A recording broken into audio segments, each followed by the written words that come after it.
Welcome to the Positive Change Methods podcast with me, Andy Smith. Each episode will bring you tips, practical change formats, and new perspectives to make your life and work better right now, drawn from Appreciative Inquiry and related approaches. This episode is brought to you by the Practical Appreciative Inquiry Facilitator Training.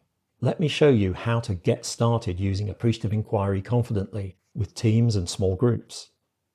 The next live online course starts soon.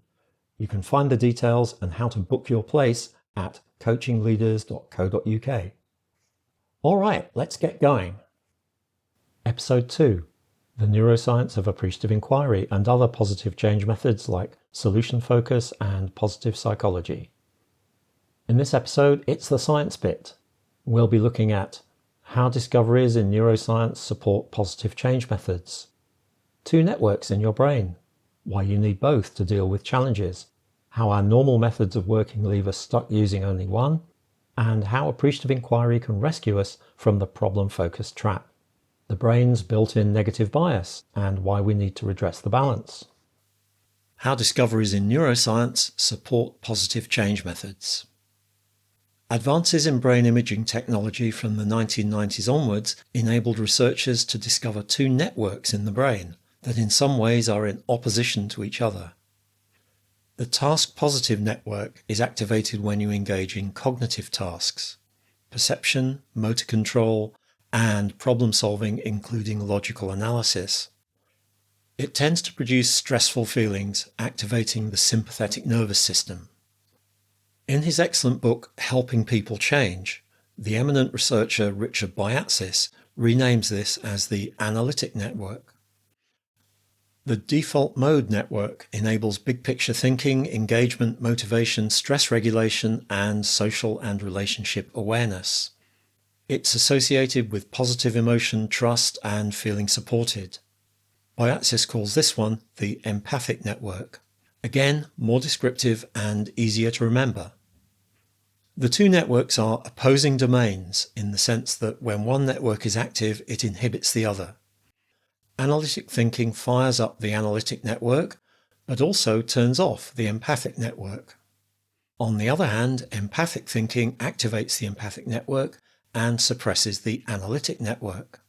So a balance between analytic network and empathic network is essential for open communication, creativity, and working together effectively. We need to have our empathic network active when we're bonding as a team, taking in new information, and especially when we need to come up with creative solutions to challenges.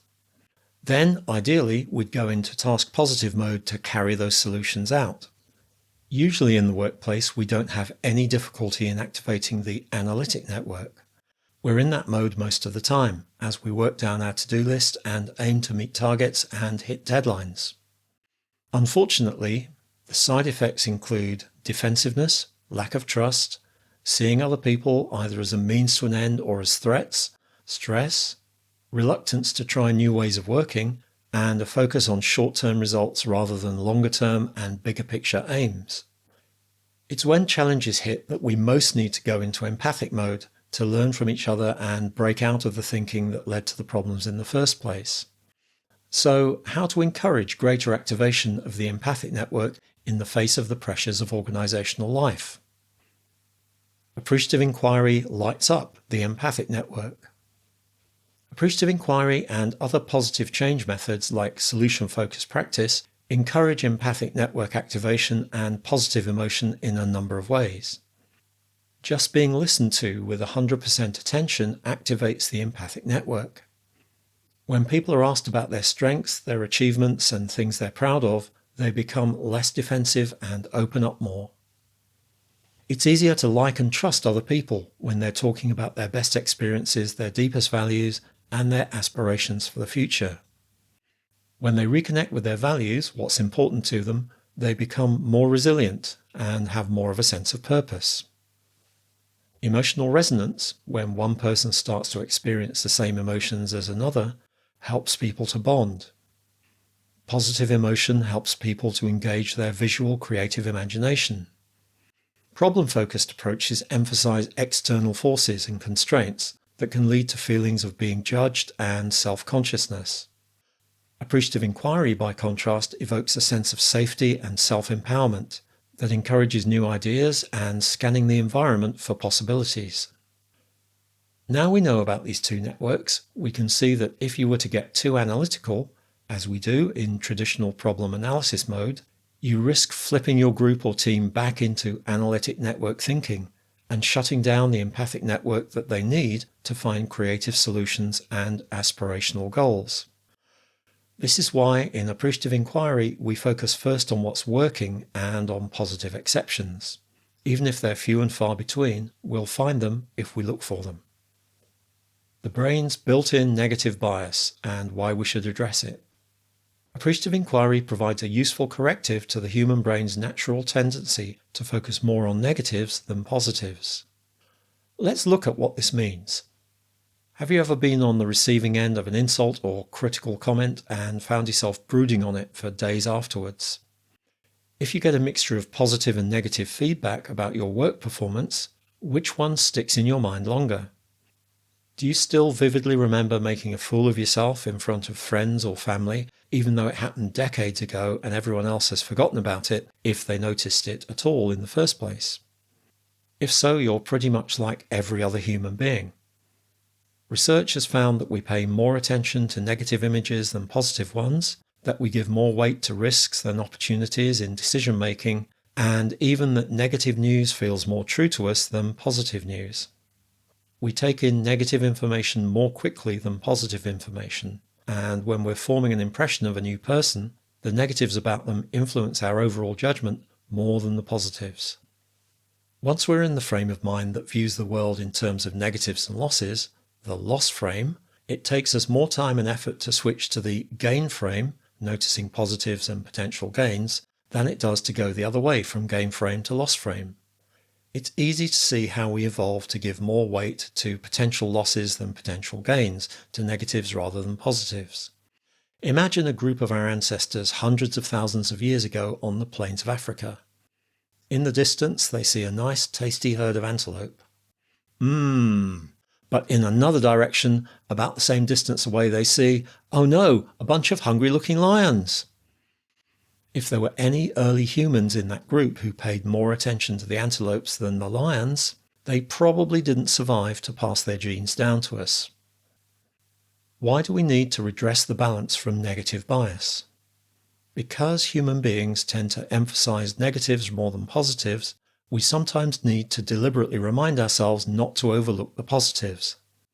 If we don't do this, we're going to miss valuable information, as well as making ourselves feel worse and therefore less resourceful than we need to be. Knowing what causes things to go wrong doesn't necessarily tell you anything about what causes them to go right. A great example is described in the article Why Do Things Go Right? From the SafetyDifferently.com blog by Sidney Dekker. He was working with a health authority on patient safety. Their patient safety statistics were pretty bad. 1 in 13 patients were hurt in the process of receiving medical care. When the health authority investigated these 1 in 13 adverse events, they consistently found workarounds and shortcuts, violations and guidelines not followed, unreliable measurements and miscalculations, user-unfriendly technologies, organizational frustrations, supervisory shortcomings, unfindable people or medical instruments. But when Dekker and his team studied the other 12 cases where things went right, they consistently found those same factors present. It was only when they started looking deeper into why did those 12 cases go right that they found the difference. These factors were more present in the cases that went right than in the one that resulted in an adverse incident. Diversity of opinion and the possibility to voice dissent. Keeping a discussion on risk alive. Deference to expertise, i.e. listening to people at the sharp end. Ability to safely speak up and voice concerns. Broken down barriers between hierarchies and departments. Not waiting for audits or inspections before you improve. Pride of workmanship. Let me spell this out. If they'd only looked at the cases where things went wrong, they would have assumed that the common factors they found of shortcuts, violations and so on were the causes of the problems. It's only when they looked at the cases where things went right that they found those factors were present there too. They were just the way of the world, and focusing on trying to eliminate them altogether probably wasn't possible and would soon bring diminishing returns. Traditional problem solving, analysing the causes of problems, would never have found the factors that needed to be present in order for things to go right, because that information wasn't present in the problem cases. If you want to find what's needed for success, look at successes, or else you're missing half the story.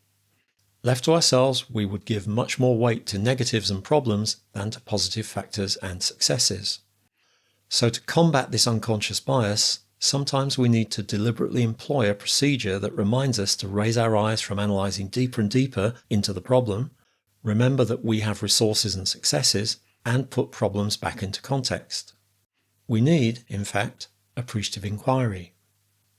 Look for positive exceptions. In appreciative inquiry, we're looking in particular for the cases of exceptional success.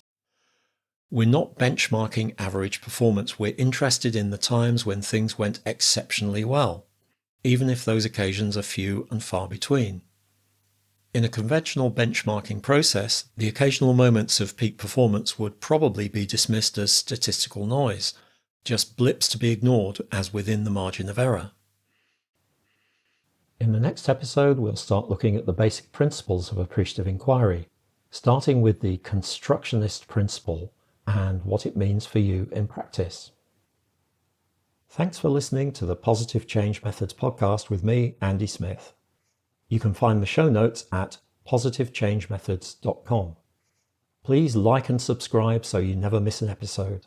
And if you like this episode, leave a 5-star review on Apple Podcasts or anywhere else you can review it. See you next time.